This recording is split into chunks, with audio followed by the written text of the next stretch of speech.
my God. We weren't allowed to say that when I was growing up. It was considered blasphemy. We all know it's commonplace slang now, even among really conservative people of all ages. It's lost its blaspheming power. And if you're like me, it seldom, if ever, has anything whatsoever to do with God. We just say it. Like people used to say, "Oh my goodness." Reminds me of my grandmother. Or people would say, "Oh my," like there's no antecedent. You know, that's kind of a funny one to me. And so I wonder about those of us who are open to the presence of holiness and wonder in our lives. When was the last time we said, "Oh my God," and really meant it? Meant it as an expression of wonder or worship or overwhelming gratitude. Oh my God. What would it take for us to say that with awe and wonder? What would take our breath away to the point where we said, "Oh my God," because we were so astounded? Have you had an "oh my God" experience recently? Roy Seward laughs.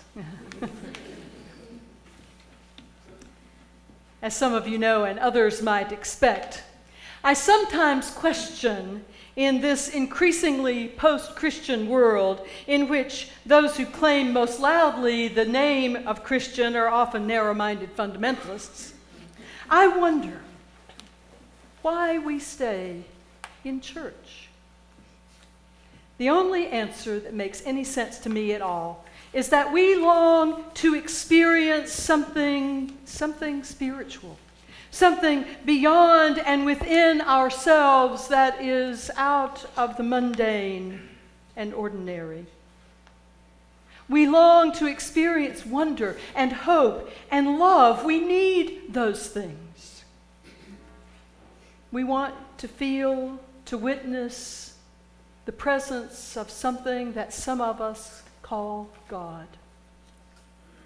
And we find it, or we hope that we just might find it, in church, in the stories and wisdom of the Scriptures, in worship and ritual, in music and in prayer, in the commission to live in justice and peace and to serve the world's great need.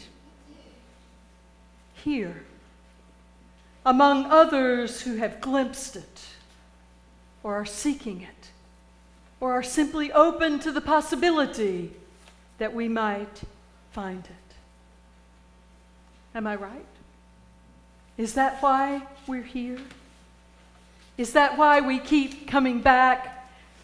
Because we want to encounter something holy, something to change our lives, to give us meaning and hope, to spur us on to love and good deeds. Both of our scriptures for this Transfiguration Sunday are about intense, transcendent, oh my God experiences. Life-changing encounters with the transforming Spirit of God. Both Moses and Jesus were engulfed by the glory, the stunning light of God. Both were changed, transfigured, transformed.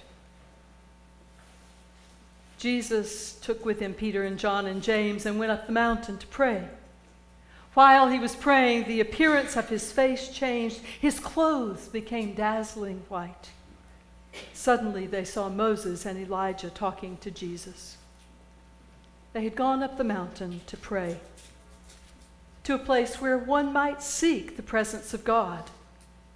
Mountains, both literal mountains and figurative mountains, of which this was probably one, were places where humans might encounter the divine. Jesus' followers knew that. that going up a mountain meant something they might anticipate. After all, it was another mountaintop experience that provided them with Torah. There, Moses' face shone too, as God's presence overshadowed him. So they went up the mountain with Jesus, and while he was praying, his face shone with the glory of God. Out of nowhere, Moses the liberator and Elijah the prophet appeared. They were overcome with awe. Oh my God!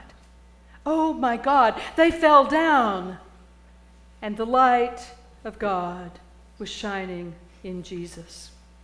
Peter, of course, as we've heard a couple of times this morning, was overcome with wonder, and he wanted to hold on to that transcendent moment, to take up residence with the prophets and with the glory and with the wonder. But that's not what happened. Rather, like Moses before him, they turned and went down the mountain. The needs and the danger were waiting for them at the base of the mountain. They went directly from the mystical to the practical. But this isn't just a story of a prayer retreat for Jesus and his friends.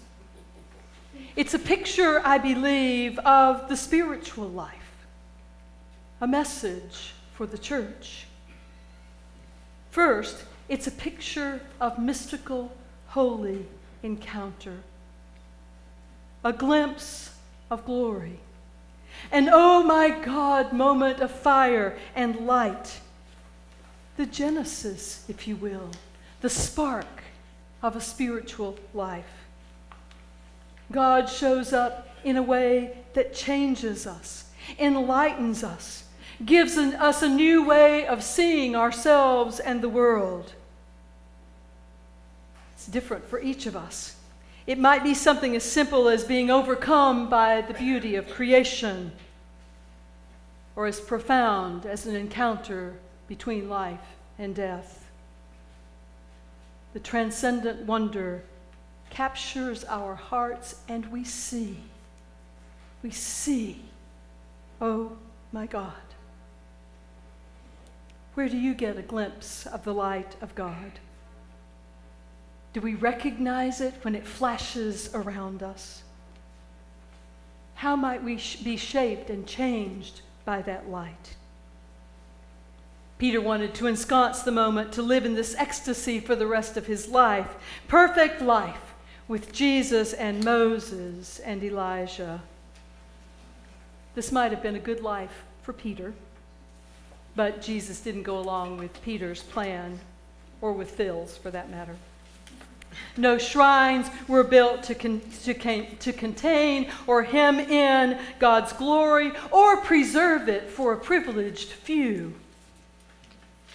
If Peter's plan had been adopted, everything outside those shrines might have been considered heresy or inadequate.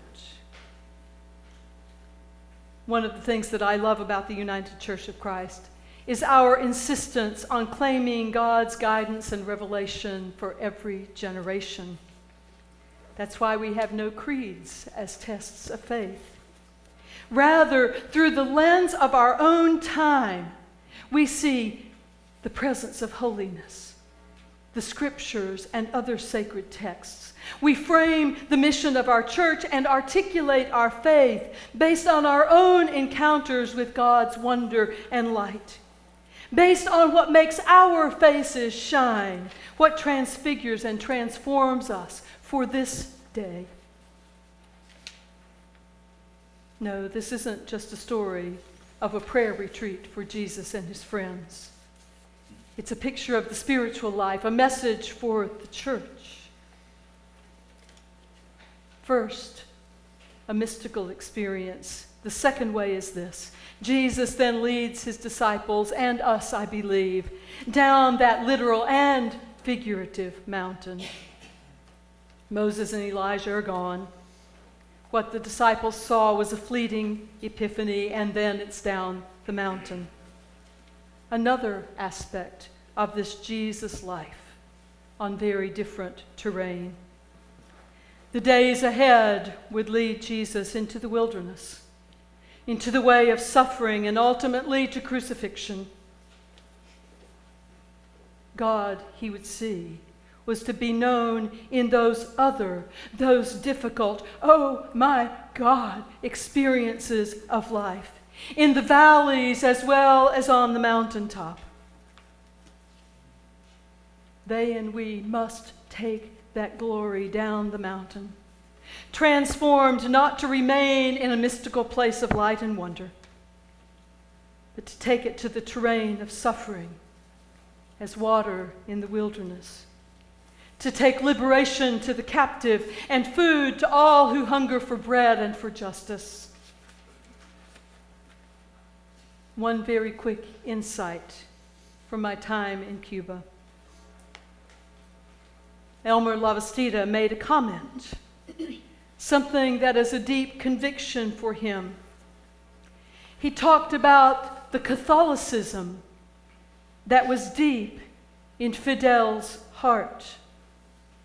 He believes that this deep Catholicism and this deep faith is what fueled the revolution, the light that led the way to dignity and hope for Cuban people. He went on to say that some didn't and still don't recognize that light. But he believes, Elmer believes, that it lives in the passion for freedom, in the songs and spirit of a nation, and particularly in the regard for the least of these. Without the mountain, we can be spiritually dry, self-absorbed, even self-deceptive, without a deeper source of hope or help. We can think we're all alone in this tough and needy old world. We forget about the light within, whose very presence makes us shine. Getting a glimpse of light reminds us of God's very existence, that we're not alone, that love and hope and beauty and glory actually exist, and we can touch them. We can be touched by them. But without the trek into the day-to-day world, our faith is otherworldly, disconnected from the stuff of life. Some might say irrelevant. Some of us are mystics by nature. That holy brilliance can come alive for us in the depths of prayer, in stirring words or music that takes us up in transcendent mystical experience. Others among us are practical. Give us a hammer. We find God in serving others and in a rational faith. Each of these has its own wonder, the transcendent mystery, and God with us.